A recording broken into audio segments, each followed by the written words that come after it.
What's up, guys? Welcome to Daily Dose of Reddit. This is your host, Zach, and today's subreddit is r/IDontWorkHereLady. This story's called Triple Trouble, an entitled parent story followed by two I Don't Work Here ladies. Few things to note. This happened a couple years back, so details are a tad fuzzy. All names are changed for privacy reasons. Also, most swearing will be censored by having a less vulgar alternative in its place while italicized, i.e. Dookie. Did I write this? Long post ahead, teal deer at the bottom. Lastly, I'd like to thank, not us, for reading my last I Don't Work Here Lady story, this one. It was honestly amazing to hear it being narrated and it really made my day. Yeah, I listen to YouTubers reading Reddit stories while working, makes the job go by a bit faster. The party. There's me, a second-degree black belt, currently going for a computer science major. Matt, metalhead going mechanical engineering major. Morgan, childhood friend and savage roaster going software engineering. Liz, Morgan's younger sister, has anxiety issues when strangers get too close/touch her, does not do well with confrontation, feels like a second little sister to me. Background? So, after finishing our spring semester, we decided to celebrate passing our classes. And finally, overcoming the nightmare known as Calculus 2 by going to Dave & Buster's, a local arcade, and playing games. Maybe have a few drinks with friends. So we and 7 or 8 other friends go out there to celebrate and maybe have a few drinks. We divide up into 3 groups. I'm designated driver for my group, not really one for drinking anyway, so I was cool with it. One quick little side note is that. Chapter 1. The Entitled Kid at the Arcade. Now we arrive and decide to go eat lunch before running off to play games. Matt goes off to charge up his arcade card. You swipe a card instead of using tokens here. It also keeps track of your tickets, makes it easier to manage, that's for sure. Liz needed to go to the restroom, so I went with to show her where it was, and then felt my breakfast start to not agree with me. On my way back, I noticed something. A wild, entitled kid, about 10, 11, appears near our table. Wild, entitled kid uses steal, but it failed. Morgan noticed the entitled kid. Morgan uses roar. What do you think you're doing, you little thief? Wild, entitled kid ran away. I head on back and sit down. We go and enjoy our meal with no sign of the entitled kid. We chat, laugh, and joke around about the courses we took last semester, mentioning some rather interesting anecdotes. Like this one guy in our English literature course whose presentation ended with a proposal to his then girlfriend. We're having a good time, then finish up and go straight to the games.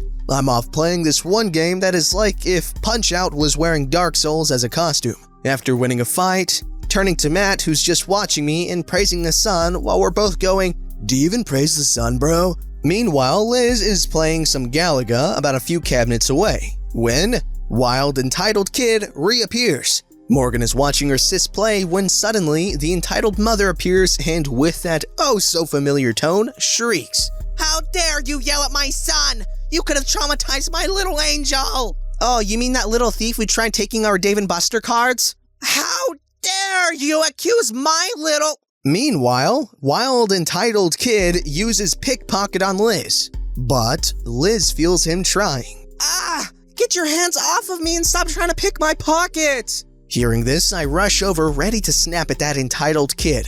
Angry big bro mode engaged. Morgan rushing over to her sister's side and glaring daggers at the entitled kid who has Liz's driver's license in his hand. "Again, you little thief? Give that back to her right now! It doesn't belong to you!" The kid freaks out and runs behind his mother, who then goes up and slaps Liz in the face and says, "How dare you shriek at my—" She then gets cut off with me and Morgan now yelling at her. "No! How dare you!" Morgan and I share a glance as a subtle nod towards her. "How dare you yell at your elders? You should know how to respect your elders. I demand an apology, not just to me, but to my little angel who you traumatized, you female dog." Morgan, in an almost unnervingly calm tone to the entitled kid, "I'm so sorry your mother can't afford to get you a card to play games on here. I know she must probably struggle to pay her bills by taking care of 20 men each night. But thievery is not the answer. All that will lead to is jail time, or heaven forbid, stealing from someone who would beat the dookie out of you." To the entitled mother, "I know it must be tough paying your bills with that limited income, but—" Entitled mother, now redder than a tomato, "How dare you call me a harlot, you disrespectful donkey! And as for you," she points to Liz. Me stepping in between her and Liz while speaking in a Scottish accent, No, you listen here, lassie. Your little heathen over there has harassed these ladies twice now. And don't you think a place like this would have some blood cameras? I point at one. Heck, there's even one right frickin' there. Now I'ma ask you real nicely to kindly bugger off and leave him alone. Matt soon follows and said, Ma'am, your son has been going around trying to steal from people here, and you want an apology for him getting caught? You're out of your pea-picking mind. The entitled mother just starts screeching at the both of us, but soon after is thrown out along with her little crotch goblin by security. Apparently we weren't the only ones, just the only ones who yelled at the entitled kid when we caught him in the act. Soon after, we headed off, with me driving. While the others weren't too drunk, still somewhat sober as far as talking and walking goes, they'd probably be over the limit if a breathalyzer test was done. So on our way home, Matt gets a text from his girlfriend asking him to pick up some stuff, so he asked me if we could swing by Target on our way back. Morgan and Liz agree as they needed to get some milk as theirs expired yesterday. Chapter 2-1 Matt versus the Idiot Manager. Upon arrival, we split off to go grab what we need/want. I head off to go get some cereal and maybe a thing of beef jerky. I love that stuff. When out of the corner of my eye, I see Matt checking his phone to see what he needed to grab when I realized, wait, that's his lucky red polo shirt. He wore that when he won top prize stuff at a raffle event, getting a 3DS if I remember correctly. Right as he's putting his phone away, I hear the Idiot Manager screech, Slacking on the job, are we? You should know that today's an important day for us. Lady, I don't know what drugs you're on, but I don't work here. He gets cut off. That's no way to address your store manager. Now follow me, we're gonna fire your rude butt. Matt, thinking this will be easy and make for a great I told you so moment, decided to play along and walk with her. When the Idiot Manager tried to snatch his phone, he just held it above her head and kept it out of reach, annoying her to no end. They, of course, get to the Idiot Manager's office where she wants his name. What's your name? I don't work here. More annoyed, she says, Don't give me that back, sass. Tell me your name. No, I don't freaking work here. Now screaming, Yes, you do. Now give me your name. Matt, last name here. You think this is funny, don't you? It says you don't work here. Give me a real name now. Last name, Pooh Sherlock. First name, no. Idiot Manager just loses her cool, but decides to call in security to handle this. What this won't steal? Time. I saw him goofing off on his phone, wasting company time. I've got to get back out there and keep a sharp eye out for any more lazy bums. You know how important our guest is, right? Without even giving security guard a chance to respond, she storms off in a huff. Name? Matt just hands him his ID and says, Does not work here. Security guard checks, rechecks, and checks once more only to find no record of him. It would appear you don't work here or at any of our stores. Yeah, your crazy harpy of a manager just grabbed me while I was picking up some things my girlfriend wanted me to get, screeching about how employees shouldn't be on their phones, then dragged me back here.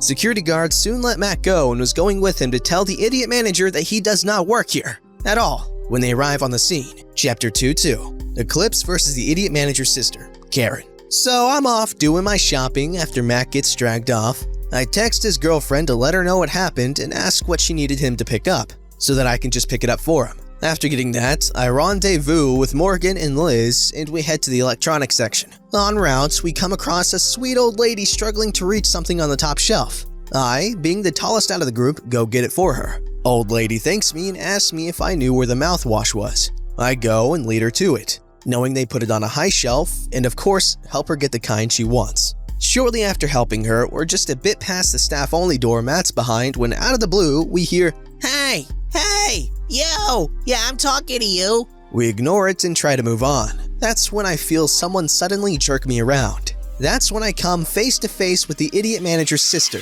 Let's call her Karen, your typical middle-aged Karen. You know how rude it is to ignore VIP customers? Fricking teens these days. Me ignoring my immediate instincts to chokeslam this bench, I don't immediately cut off by the Karen. Don't give me that cow manure. I just saw you help that old lady. You know what? What's your name? I'll have my sister, the manager. Yes, she did say it like that. Fire your rude butt. I don't work here. Now piss off, lady. That's no way to talk to me. I'm the manager's sister. I will have your job for this. I'll make sure you can never get a job here again. I glance off to the side and see Liz hiding behind Morgan, discreetly recording with Morgan's camera, while Morgan, acting as cover, pretends to be looking for something. Liz winks and gives a subtle thumbs up. Karen, now pulling on my collar, Hey, don't look away from me. I'm talking to you. Me breaking free and now speaking in a thick southern accent. You listen and you listen good here. I do not work here. Understand? Yes, I spoke that slowly to her. Yes, you do! Are all you employees so darn lazy? Me, now in a more mocking tone, in Japanese. You're really stupid, aren't you? Side note, I'm half Japanese, mom's full Japanese, and I learned a bit of German, French, and Spanish from various family friends, coworkers that my dad introduced me to, mostly for networking. Karen, visibly confused, then angry. Don't you mock me in Chinese, you racial slur. Me, in angry German. You are the dumbest person I've ever had the displeasure of meeting. Karen stumbles back, startled at the tone, I guess, and bumps her head against the shelf, then yells, How dare you throw me against the shelf? That's it! I've had it with rude employees disrespecting me! She then lunges at me, throwing a wide punch against a second-degree black belt. I dodge, another punch, dodged, and a third. This one is rather weak-looking with very poor form.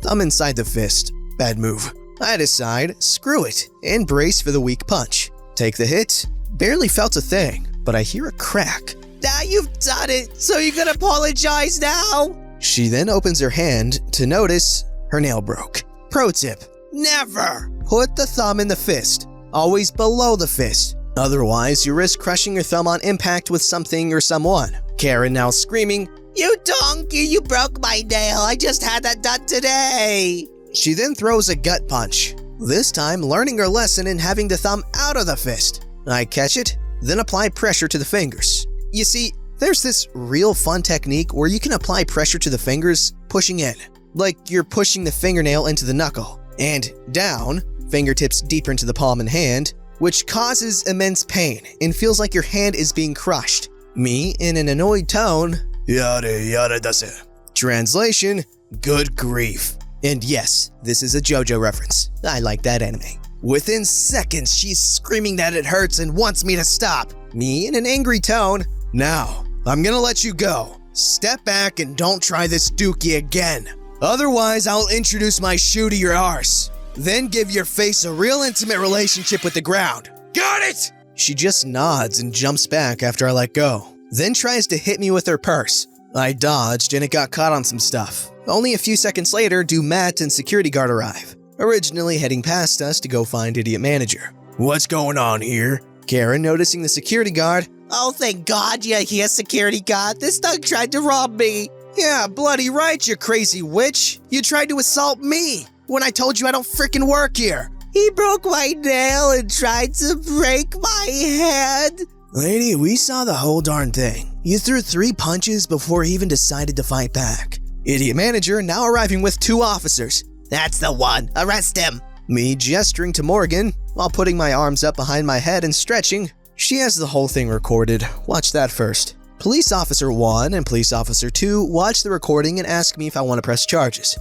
I shrug and say, nah, too much work involved. Matt then pipes up. So, this crazy harpy, points at idiot manager, dragged me off to her office thinking I worked here, ignoring every time I said I don't work here. Had security guard look me up all across Target stores. All because her stupid booty sister was here and she wanted to impress her. What the actual frick? Shut up, you lazy slob. And you! Points at Police Officer 1. Arrest both of them. Now! Ma'am, the only one who would be arrested today would be her. Gestures toward Karen. For aggravated assault. The idiot manager then gets into a heated argument with him about it and even scratches him while screaming that he arrest that rude man. Idiot manager was about to be cuffed when Karen struck the officer in the back with her purse. Both Karen and idiot manager got arrested for assaulting an officer. Aftermath, we all decided, screw window shopping, paid for our stuff, getting a 25% discount at security guard's request to the cashier, then left. Karen and the idiot manager were driven off in a cop car. To know what specifically happened next or for how long they were gone, a few weeks later when I went back to that Target and asked the cashier about idiot manager, cashier said, Oh, her? Yeah, she no longer works here. After a situation with her sister and her harassing customers and even attacking an officer, she got blacklisted. And that's the story of how in one day, my friends and I dealt with an entitled mother, a power-hungry manager, and her entitled sister. No clue what happened to the entitled mother besides getting banned from that Dave & Buster's. Okay, first and foremost, I'm sorry if I butchered that Japanese line. It was a simple one, but I'm pretty sure I got it. But if I didn't, let me know, and I'm sorry. Second, what a roller coaster. This story's called, I don't even know what that is. How could I ask you for it? Silly me thinking I wouldn't deal with any strange transactions between now and my last day. But today, a lady walks in with a handful of scratch tickets for me to check. At this point, if I see someone waddle in with a handful of scratch tickets and they don't bother to use the ticket checker at the front of the store to check them, I know they're gonna be difficult. Today was no different. I scanned 23 $3 tickets and one $1 ticket in which you won a total of $22. You've won $22 there. Alright, I want 4 $3 bingo with a $7 Lotto Max with everything on it and 3 keynotes. Now, I purposely used no commas there because she didn't pause at all. Lotto Max and Keno both print out from the machine that also prints out her winner slip. So I decided to start there to not make things confusing. Alright, hold on. We'll start with the Lotto Max. You want a $7 ticket? No, I wanted 4 $3 bingo tickets first. Okay, we'll do those first. Now, the Lotto Max was a $7 ticket. No, $7 with everything on it. Lotto Max is $5. With the twist and tag, it's $7. Did you want the $7 ticket? I want a $7 ticket with everything on it. Alright, $7 ticket. Now, what did you want on your Keno ticket? What's a Keno ticket? I didn't ask for a Keno ticket. Customer behind her shoots off a look of, yes, she did. You said you wanted 3 Keno tickets. I don't even know what that is. How can I ask you for it? So you don't want a Keno ticket? No, I didn't even ask for one. I asked for bingo tickets. Yes, you did. I don't even know what that is. Anyway, how much do I have left of what I won? You have $3 left. What did I want? The customer behind her was getting visibly frustrated at this whole exchange now. Did you want 3 $1 tickets? The ones you won on? No, Keno. It's a Keno I'm looking for. I didn't say a word. The customer behind her is in absolute disbelief. You know, Keno, it's a bingo card that you play through TV. A TV bingo card. No, it's called a Keno. Is this what you mean? Presenting a TV bingo booklet? Yes, a Keno. These are called TV bingos. Keno is a completely different thing. Well, how much are they? $6 each. Oh, I'll just get 3 $1 tickets. 16 days. Thankfully, I've only ever worked at gas stations where everyone was a regular, so we didn't have to deal with stupidity this much. And I'm so thankful. Holy crap. Yeah, I would not be happy there. Don't forget to like, subscribe, and hit that bell to never miss an episode.